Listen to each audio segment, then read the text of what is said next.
So we're going to attempt to clean this. First we're going to use this, spray it on all over and leave it for around 5 minutes. This is where you should clean your washer. Oh my god.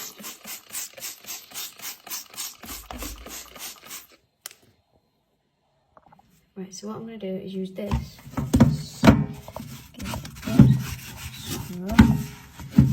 All over. Also use a cloth.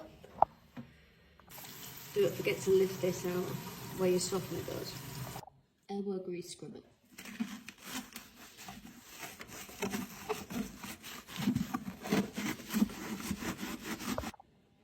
Wow, how disgusting is that?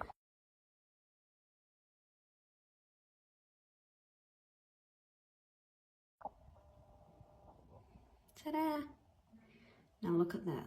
Right, so I've cleaned that bit and this bit. I'm just going to put it back in. And now I'm going to pour some of this into here and put it on a quick wash.